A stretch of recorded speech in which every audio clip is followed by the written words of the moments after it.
Welcome everyone. Thank you for joining this webinar, The Successful SAM Manager. We're excited to have you here. Before we get into the presentation, we have a few quick announcements to make. First, this webinar is being recorded. We'll share that recording with you afterwards. Also, if you have any questions or comments, please put those in the chat or the question and answer panel at the bottom of your screen. Additionally, we have two upcoming webinars next month.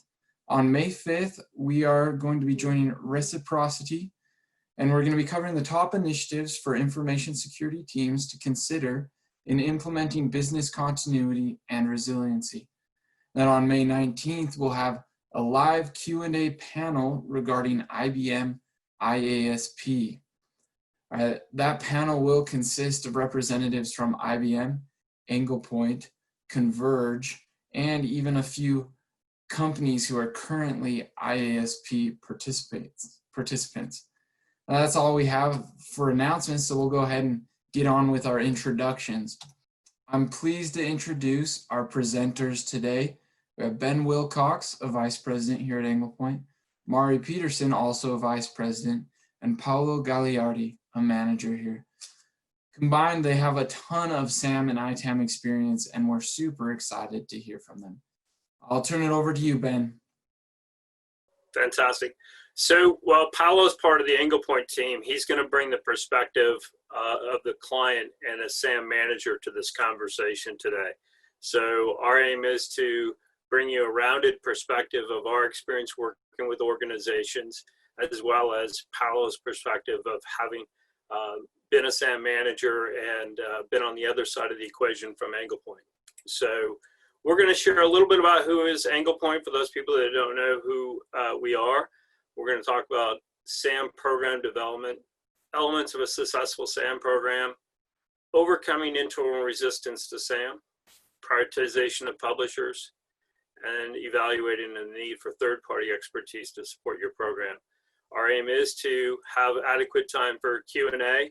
If you've got questions, please submit those via the Q&A at the bottom of your screen for the Zoom, and Braden and our team will bring those up at the towards the end of the session today.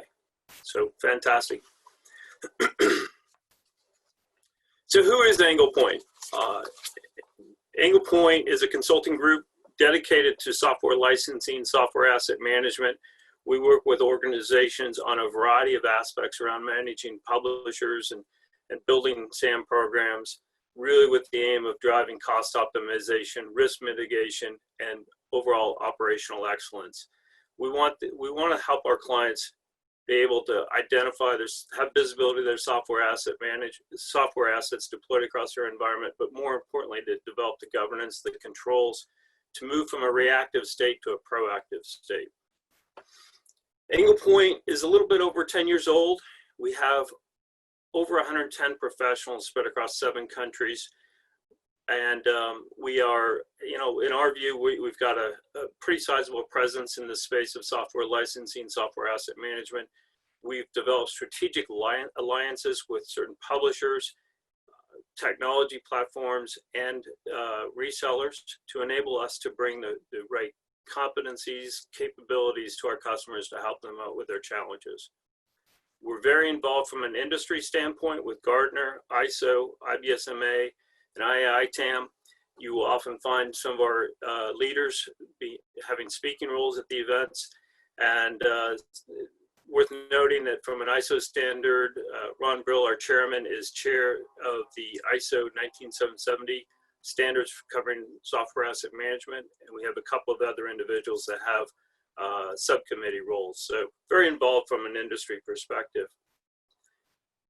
In terms of our services, many times we're working with customers on a single publisher issue, bringing software subject matter expertise with regard to specific publishers. Could be the majors like IBM, Oracle, SAP, but we've got expertise covering well over 60 publishers. So we have the breadth and depth of experience there from a publisher standpoint, but that's only a starting point. We bring the capabilities with regard to SAM technology, IT security, program development, and SAM managed services to really enable our customers to develop a program and manage their vendors in a proactive manner. So what we want to do is delve into the session today around the successful SAM manager, but we're going to start big picture and then drill into specific topic areas. From a SAM program development standpoint, our perspective is it's really important to understand where you are today, what your future state needs are, and then develop a transformation plan. It's really important to be realistic about your current capabilities, to understand what your capability, your tools, your people, your processes are, and your gaps. Clearly identify those gaps and those capabilities, which will enable you to define your goals and objectives of your future state. Understanding your policy and processes that are there today, whether they're enforceable, whether they're efficient, whether they're supported by technology, it's all key in terms of your current state assessment. Getting input from other functional areas, other people that have a role in the SAM program from either a data collection standpoint, or recipient of data, or a sponsorship standpoint is critical step as well to get a rounded assessment. Executive sponsorship, we're going to touch on a little bit later, but that executive sponsorship is absolutely critical to a successful SAM program because ultimately leads to approval and overall monitoring of success of the program. Approval in terms of the initiatives, the investment, and the aims of the program. We're going to talk today about publisher spend analysis, publisher prioritization, and really determining which publisher should be in scope is organization specific. We're going to talk a little bit about how you go about that. So there's a number of elements around your current state assessment that should feed into defining what your desired future state should look like. The future state should consider your desired SAM maturity, supported by technology, but really aimed at establishing a stronger governance around policy and processes and people supporting that. From a people standpoint, we're going to talk about the people, critical people that should be considered as part of this program in a later slide, but it's important to understand your core team versus stakeholders, your internal team versus external support you would need. All that drives towards getting clarity over what your future state looks like. Ultimately defining or developing a transformation plan, which is cornerstone of it would be the roadmap, which would identify the key investment areas, really aimed at initiatives around technology and process implementation, and certainly the publisher focus in terms of addressing major publisher spend and risk. So big picture, SAM program development, you've got to start with the end in mind. You've got to be realistic about where you are today and really define your goals and objectives of where you want to be going forward in order to drive your maturity. Let's go on to the next slide. So elements of a sustainable SAM program: people, policy and process, and technology, three-legged stool. It's really important to have a balanced investment into the three areas. People, it is about identifying your core team, but it's also identifying other stakeholders, other functional areas, and really defining the capabilities and expertise of your core team. So it could be a matter of identifying your analysts, but also your subject matter expertise that you need. Processes. What are your processes today versus what need to be implemented? And this would translate into a key initiative around defining and implementation of processes that would drive really your efficiency and your capabilities around your SAM program. You want processes that are recognized and valued, and that resources aren't going around in order to accomplish what they need to do. That's the SAM program is really adding value to your organization. Ultimately, technology has to underpin the program. Technology enables discovery, but also inventory, management, analysis, and reporting. You have to look at it from a holistic standpoint, but also publisher specific, and the interaction between the technology platforms, as well as connecting to CMDB, ITSM, etc., in order to define what your technology needs are. From a Palo, this is kind of an area that you can jump into. From a process standpoint, when you were a SAM manager, what processes did you look to automate as a SAM manager to really leverage technology? The first process we really looked at to automate was everything on the compliance side. I came into a team that had gone through a lot of high turnover rate over the last year, and one of the areas that we were trailing in was really the compliance aspect. So my first order of business was to get the right people in the right seats, and once that happened, they really challenged the policies and processes that were in place, and that's where we really put the focus on getting the compliance side working. So how did we do that? Well, we leveraged technology. We got ourselves a SAM tool, and there are a lot on the market. There's the Flexera, the Asperas, Snow, ServiceNow, just to name a few. But we chose one, and when we implemented this tool, the goal was to get a lot of the guesswork and the grunt work out of actually getting the compliance reports for each one of our top vendors.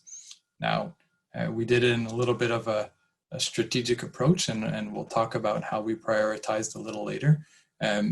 But the goal really was to help future-proof our employee rotations, and listening to the experts about where they thought we needed to put the focus. The goal was really to elevate our practice, and I think that's what we managed to accomplish with that mix. So you were really focused on certain publishers that you prioritized and the compliance aspect of those publishers. Absolutely. So you kind of had a targeted focus. And this isn't something that happened overnight, is it? No, we really took a few steps back, a lot of work sessions to get to the point where we had a good picture of where we wanted to go and mapped it out to give us a good timeline to be able to accomplish it. And because this definitely wasn't something that happened overnight, we put a good 2 years of work into getting this foundation set up so it could be reusable and something that could be sustainable over the course of time. Truly a journey. So, three-legged stool. Very important to think about your program as a SAM manager, the people that you have on your core team, the policies and processes that you need to develop to implement, and the technology to support that program. We could spend a lot of time going into each one of these stool legs and talking, great length on different areas. And, it's certainly, in our view, it's something that should be matched to the organizational needs. We do want to delve into the people aspect a little bit more. Paolo referenced his organization. I'm quite certain that he didn't do it alone. He had some external support. But as I mentioned earlier, it's very important to have executive sponsorship. When you go through your initial assessment of where your capabilities are today versus where you want your capabilities down the road and your SAM maturity, we encourage you to connect to the appropriate executive leadership. Could be all the way up to the CIO, to share your vision around what the SAM program should be, to get them on board with regard to the key initiatives, key investments, communication plan, get them on board with communicating to other functional groups as to the organization and definement of the SAM program. And the SAM program, the core SAM team should be set up with regard to leadership, SAM manager, SAM director, but then a broader team, which would include, say, analysts or subject matter experts to address managing tools, publishers, and the licensing aspects around that. This is the starting point for when you say, do I have adequate resources internally, or do I need to bring in external subject matter experts to augment my team? Do I need IBM expertise on my team? Yes. Do I need that a full round? No. Well, when do I need them and how much do I need them? And that can drive a decision-making process around external requirements.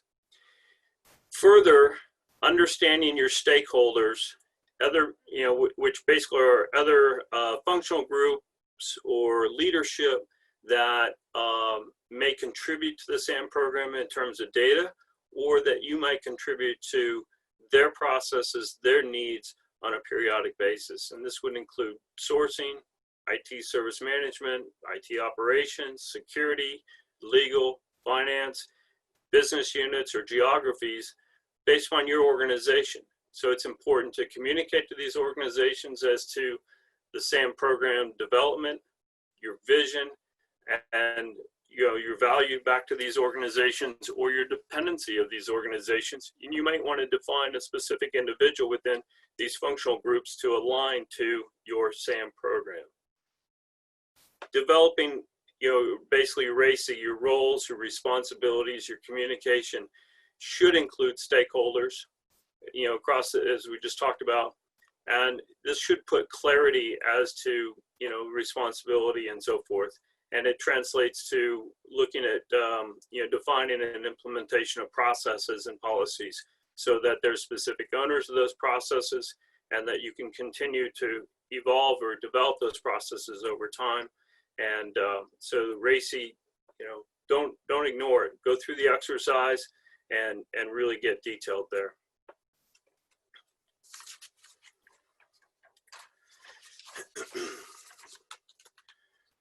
So with that, I guess I get a quick question, Paolo, in terms of your program. You talked about we, as I mentioned. Who were some of the leadership or functional areas that you worked in terms of your program that you developed? Well, one of the key aspects, and I think we discussed this, you discussed it a little earlier, was really getting management on board. Having them represent us and pass the message along that SAM was something important within the organization really changed how we involved our stakeholders. And from our perspective, one of the things we like to work with when we approach the technical teams or the product owners was to really share a lot of the data that we had so that they were aware of what we were collecting, so that we could give them our view of their environment. And at the same time, we really prepared them for how much time we needed from them. So because we oftentimes needed to collect information and needed them to perform interventions, whether it be on the server or an access list. So what we found was spending about 15 minutes telling them that we needed about 15 minutes of their time, either quarterly or annually, to actually run the reports, pull the data, and share it, really helped them scope the time and really eliminated a bit of the resistance we had. I do have to admit that initially, sometimes you'd call and email for weeks without any answers. And once they understood that their involvement wasn't huge, but that the results could be dramatic, and in some cases, even millions of dollars of difference between what we had as a view and what the reality was, that 15 minutes was definitely well invested for the organization. And what we would do at the end of our intervention is we'd share what the data that they provided allowed us to optimize or minimize as expenses for the organization. And I think that really opened the doors and helped the internal teams get involved into our SAM program. Fantastic. So a lot of steps to develop your SAM program, but you still met some resistance, but you were able to work through that resistance through some one-on-one interaction. Sounds like. Absolutely. Yeah. Okay. Awesome. Is there any more you want to share in terms of kind of the internal resistance around that? Well, I touched a little bit on the executive sponsorship and the involvement from the management team. It took quite a few meetings for everyone to understand what we're actually doing and what we were bringing to the table. And I think having them present and having them speak the same language that we were speaking and sharing the same opinions really opened the door for us to come in and perform those little interventions with the technical team. So that executive sponsorship, I know you talked about it earlier. I know I mentioned it at the beginning of my my little interaction here, but it's key to get the people on board. It's key to get the people involved, and I think it helps everyone have the same vision of your SAM program going forward. Right. So it kind of goes to the next slide, Braden, there in terms of taking steps to basically preempt resistance. Having that executive sponsorship really lays out kind of a communication at a high level around the value of the program. It also allows you to set objectives. I'm sure, Paolo, in your program, you guys set some objectives. So that allows you to basically monitor and measure success of the program over time, right? So really, looking at an annual assessment of a program, you want to be able to quantify success, and you certainly want your executive sponsorships to know about those success and communicate them more broadly. Yeah, great points. I guess any other aspects around your experience around rolling out your SAM program around kind of steps here? Anything else you want to add? Sure. Well, I spoke a lot about sharing information. I think transparency was one of the secrets that helped the communication flow both ways. When someone shares information that allows you to optimize some of the license counts, some of the spend, it really helps to return the information and help them demonstrate how much they've contributed. And that means executive dashboards, that means reporting, that means actually sharing the information with the execs that endorsed us at the beginning to say, hey guys, well, we put the program in place, we've worked through a lot of things, and these are the contracts we've touched this year, these are the optimizations we've brought, these are the products we've rationalized, the ideas we were kicking around within the organization, and by the way, the investment you made in the SAM tools, well, this is the outcome on the other side. This is how much time we've saved. This is how much we've optimized our processes once we've gotten there. So it really makes it easy for them to take that information, consume it, and share it again at their level. But at the same time, it makes it easy for them to bring the information back to the teams and say, thank you. Thank you for spending that 15 minutes or that hour over the course of the year to help the SAM teams optimize the process in the background. Awesome. So a few points. I mean, we've been focusing here around big picture, developing a SAM program, getting here directly from Paolo in terms of some of his journey. It is a journey. As he mentioned, he was looking at a 2-year kind of timeline to really wrap his arms around the major prioritized publishers. It takes time and it takes resources to accomplish it.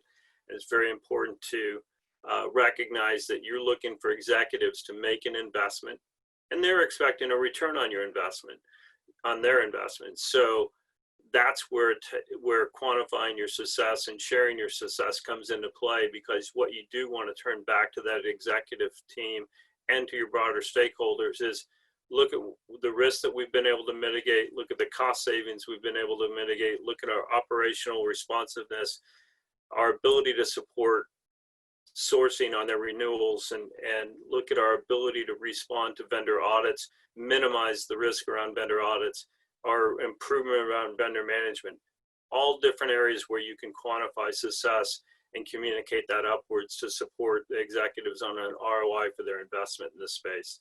So kind of big picture. And now we're going to move into a little bit more granularity around where do you start in terms of publishers. It is a big space, and it is important to really do it in a, let's say, calculated way. So I'm going to transition to Mari, who's going to take it further. Thank you, Ben. So we're going to step back into our probably college days and go into a basic econ lesson. At the highest level, everybody knows that, when supply exceeds demand, there's waste. So I'm going to make that relevant to software and what we're ultimately trying to accomplish with the SAM program. So as anybody knows that's created a license position, there's kind of two basic elements that are the starting point for managing that. There's your actual license entitlement. So what are you actually entitled to use? And then there's what is deployed out there. And a lot of times those two numbers are difficult to get, you know, in themselves, as you know. Oftentimes that deployment is more than you expected. So what would that represent? That represents what the publisher would anticipate if they were going to come in and either audit you or there's an annual true up. Then if we go kind of the next step forward and actually look at what the usage is, a lot of times it's less than that. So what does that transpire to? That essentially transpires to over purchasing or kind of waste, you know, something that the company is not fully using. But if you actually look at the actual entitlements and how you optimize that licensing from both the product use rights as well as what the organization really needs, there's another number that is applicable. And that's actually based on your needs from an optimal usage and configuration. And if you look at all of that together, that represents the extent of unmanaged licenses. And what that means, Braden, just click on the next slide. Nope, there was one more. I think there was one more. There isn't another build out. Should be one more build out. That must not come out there. But essentially what this means, this is yielding the power to the publisher versus you. Ultimately what we want to do, and Ben and Paula both talked a lot about providing stakeholders with the relevant information. From a sourcing perspective, we want to be able to deliver them an actual license position for what they need to negotiate from. So if you don't have this information, you're not negotiating from a seat of power. So you're yielding all of that power to the publisher. And I think when you get the slides, you'll see that last little bit break out. So next slide, please. And this one is one that builds, and I know it can get complicated and confusing when we go through this, but we found that clients really like this once they get the slides and they put it in perspective into their environment. So it starts pretty easy. You know, what do you have installed? Well, maybe that's not always easy because a lot of times it's hard to figure out that. And then overlaying, you know, what do you have licensed to? So there's obviously overlap here. And so then you apply that same kind of layer on what is needed. So there are steps that you follow in order to get to that square in the middle. Here, what do you do? So I'll go ahead and click the next slide. So here, obviously this is installed, not licensed, so it's not needed. This is not installed, licensed, not needed, not installed, not licensed, needed. So what do? You uninstall, you cancel support, you purchase. And we're still trying to get into this magic sweet spot here. This is installed and licensed and not needed, and the vice versa here, not installed, licensed is needed. So what do? You uninstall, cancel, install, and this is ultimately where you're trying to drive to. Oh, I forgot one last square here, but this is the sweet spot.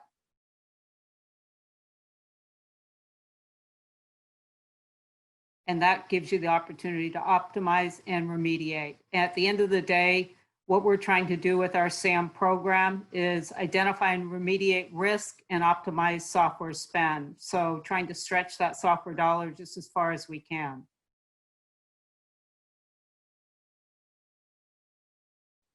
So, and sometimes people forget about this. The software asset life cycle really does matter.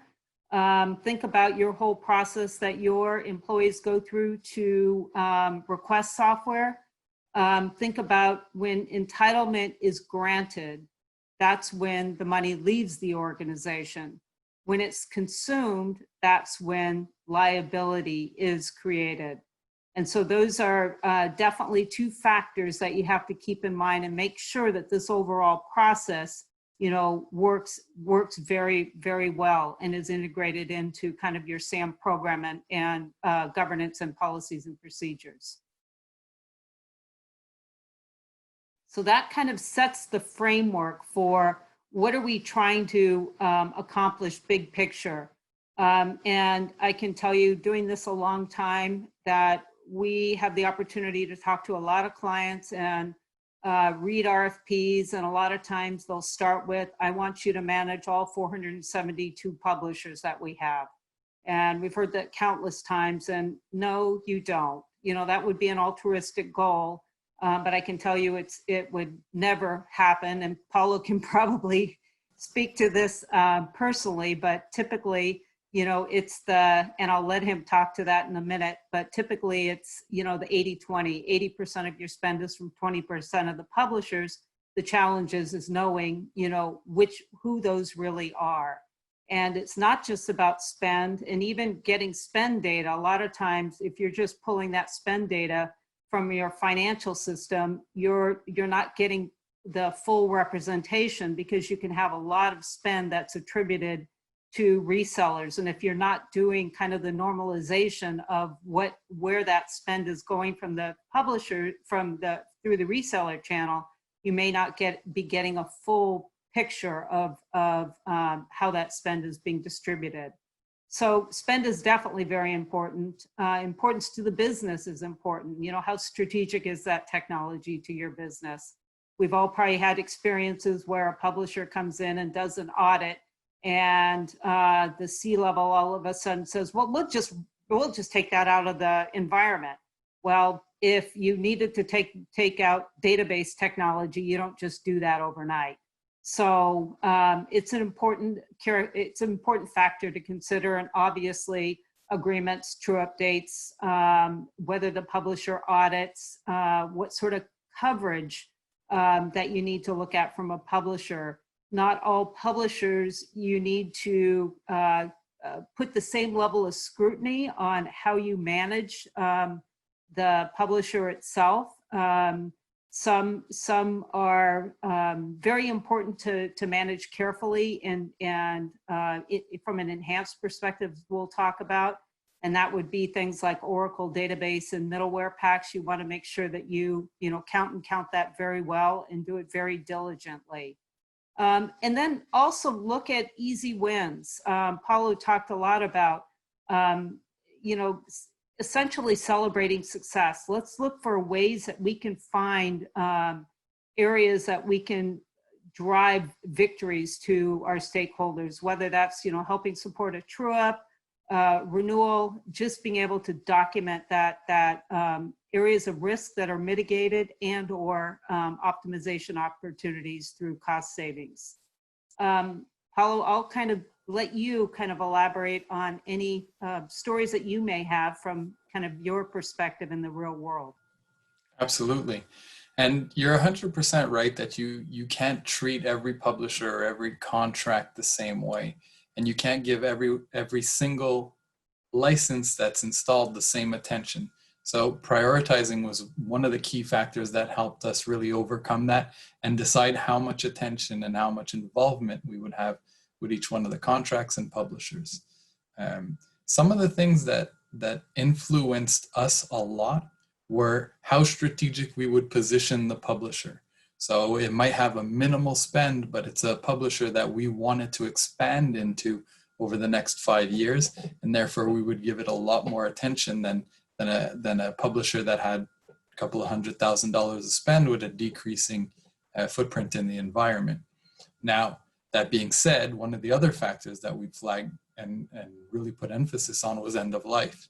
So if a lot of stuff was expiring and would bring up either a technology risk or patching risks that would create vulnerabilities within the environment, well, those were areas of focus that we wanted to put and make sure we had those documented. We could share the information again with our teams.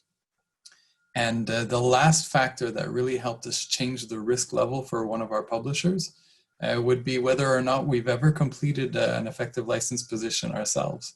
So it's really hard to know what you don't know. And if you've never actually touched or delved in the compliance for a publisher, for us, that was a red flag, and we really would reprioritize that publisher with 1 or 2 points even of extra weight into where we wanted to focus on them. So I know you'll get into the weights a little later, so I'll let you take that one back. Yeah. Okay, thank you. And I think an important point that he brought on, just to draw this into perspective as well, is the importance from an end of life side, and making sure that your security team, visibility, and additions of technology. We a lot of times understand that their job is really to secure that fortress, keep things from coming in. But sometimes they don't necessarily have the exposure to those versions, additions, and end of life. So it's important to make sure that they're part of the SAM team and they're getting some of this data provided to them on an ongoing basis. So now the next couple of slides are just going to show you some visuals of a example of a prioritized software list. And in this case, as you can see, the usual suspects are up there. And we prioritize based on several elements, and, spend, obvious, as we talked about, several factors. Micro Focus, as you can see right here, doesn't necessarily have a high spend, but they definitely are one of the more aggressive auditors. So they typically are in kind of a top tier. And we have several factors that factor into this. And you'll see there are different colors which tier to different levels of management and support.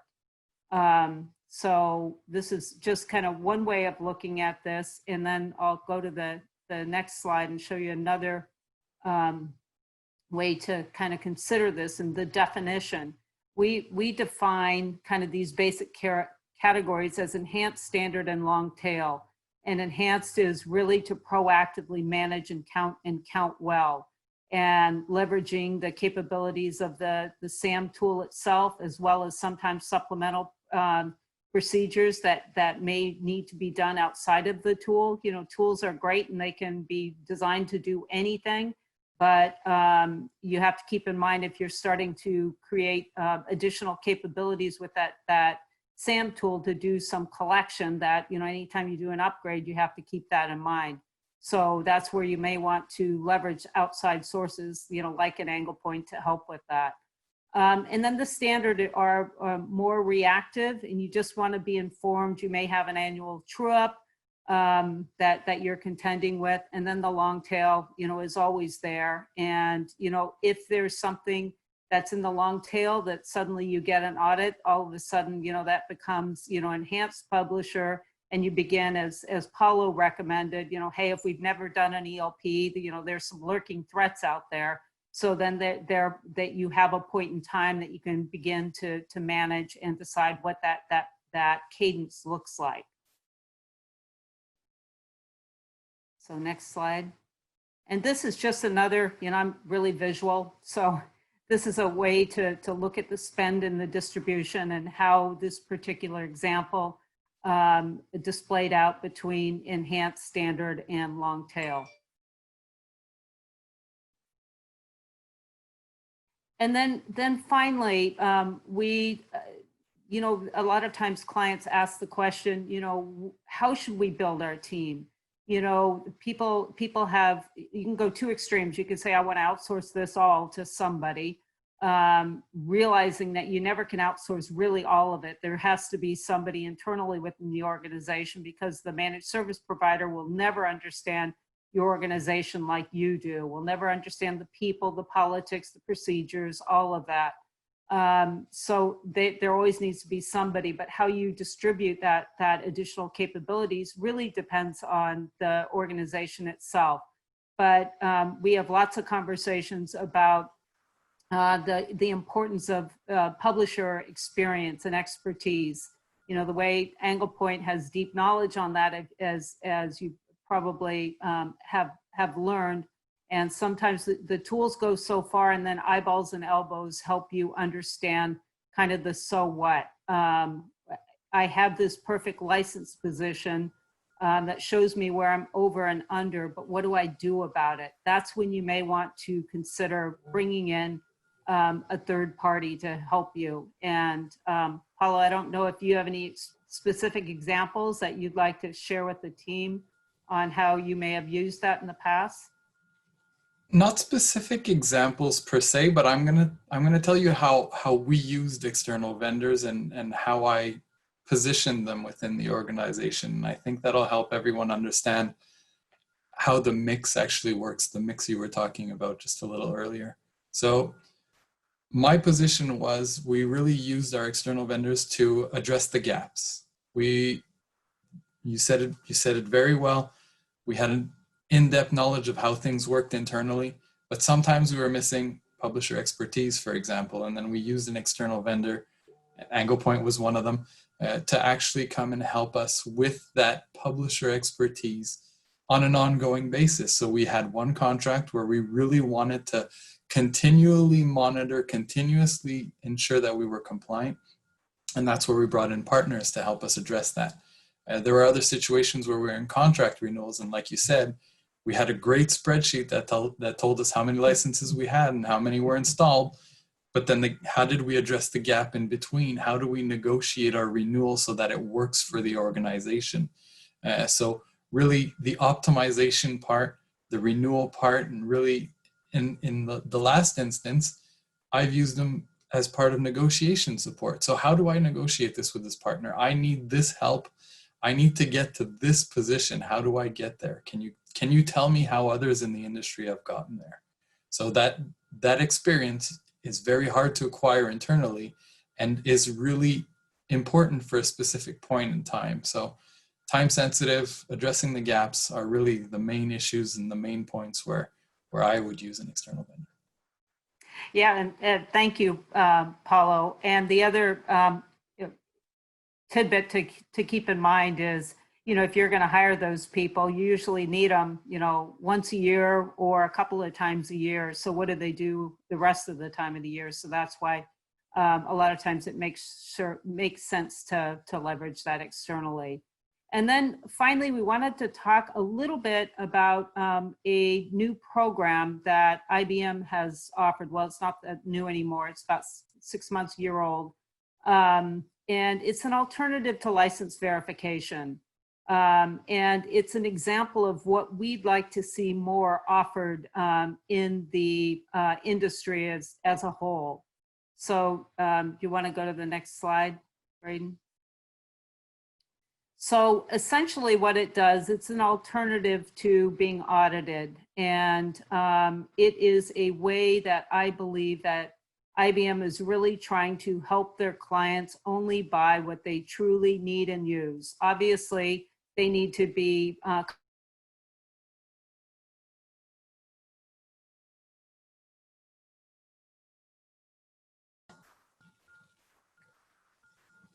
think we might have lost Mari. confusing, but somewhere between, you hear me? Can you hear me? Yeah, you're back. Okay. The net is, and we'll be talking a lot more about this in as Braden mentioned, a next webinar that's coming up next month. So you can learn more about what this program could potentially mean to your organization. But the point is, customers have very powerful voices. And I would encourage you to encourage some of the other publishers to offer a similar sort of program that is really something that is a partnership between the publisher and their customer.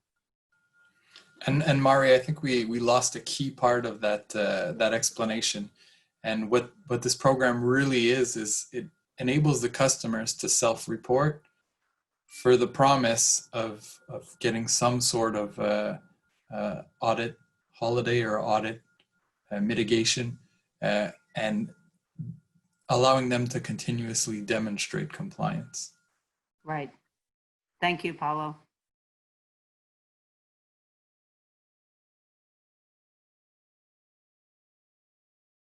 And I think this is exactly that seminar that we're having happen next month. So if you want to learn more about this program, we certainly encourage you to join. There'll be a link that you can click on so you can sign up for that webinar as well. And I think that we wanted to leave the rest of the time to Q&A.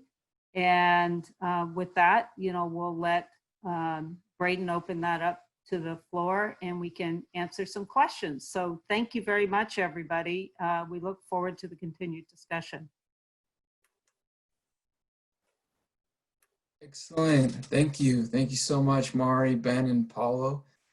During the webinar, we did have a few questions come in. We're going to take a look at those and answer what we can here. So to start off with, let's see here. There's one that asks, what's the difference between strategic proactive and reactive approach in terms of managing SAM and software assets?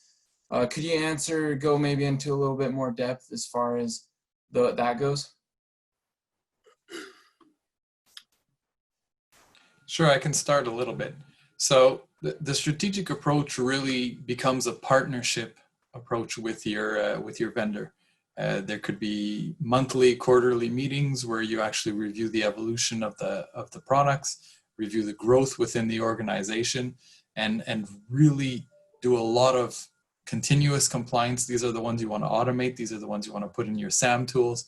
And these are the ones you want to follow on a continuous basis, whether it is because it's on a continuous growth or because there are different strategic approaches. It might be one of your vendors that offers you your client-facing tool and you don't want that compromised. So that's one of the ways and one of the main definitions of the strategic ones. Whereas the other two approaches, so the active one is you're really doing the compliance. You're maybe not meeting with the vendor as often or at all, but you're keeping a good close eye on it. And then the passive one, well, you're either doing a compliance on renewal or you're really trusting what your tools are giving you as information, and you're going from that approach on. And sometimes they're minimal spend, sometimes they're a lot smaller vendors, maybe with just one product or one installation. So it makes them a lot easier to look at. I would just add on to that, if you're in a reactive state, you're really exposed to, you're basically doing fire drills to support renewal efforts and to respond to publisher audits. And you're exposed to compliance risks that you really don't know whether they exist or not. You're really not, probably don't, high likelihood you don't have the capabilities to gather the data, be able to analyze it efficiently and timely to support the sourcing procurement decisions that need to be made, to really enable assessment of quantities, but even more so the right licensing models that fit your organization. So it's going to leave you with some compliance risks that you'll end up settling through buying additional licenses, or as well as sourcing risk, procurement risk of buying perhaps more than you need, not having the time to fully analyze it, and possibly buying it in the wrong license model. What other questions do we have, Braden? All right. There's another one that goes back to more what we were talking about at the beginning, but a question about any defined SAM policies that should be in place from an ITAM point of view. We talked about policies. Are there any specific policies that you feel we should, cover here? So it's a great question. And let me take first stab at it, and then maybe Paolo, you can jump in from your experience. But certainly the ISO standard offers a framework of certain capabilities, policies, and processes that an organization should consider. But my view is an organization should look at their culture and define really what should be in place for them. I've had clients that say, well, we don't really issue policies We don't document it. We do guidelines. And the framework of a policy statement, policy can be different than what you put in a guideline. I've had clients that say, we want specific policies written out, individual policies to drive certain processes.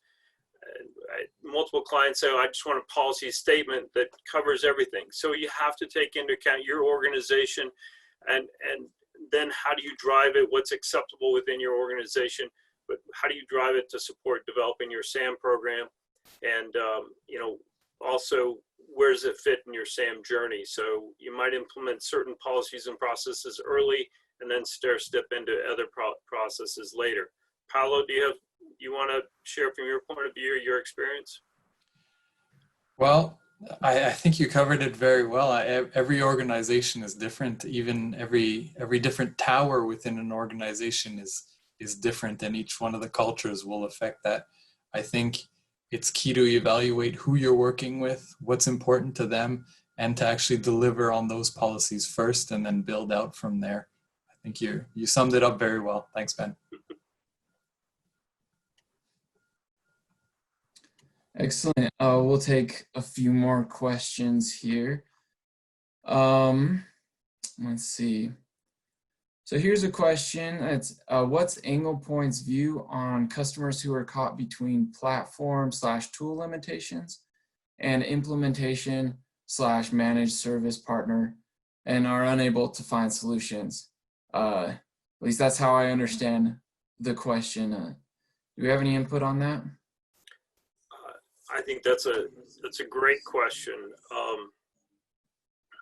Paolo, do you have a perspective from your side? Because this is something I think you lived through a little bit. Yeah, I think what's important, tools do evolve, tools do change, and so do managed service partners. They grow, evolve, acquire new expertise. I think what's really important is you have to find the right fit, right? Find the right fit in the organization, find the right fit for the tool sets you have, because not all of them are created equal and not all of them will report the same way for all the tools that you have.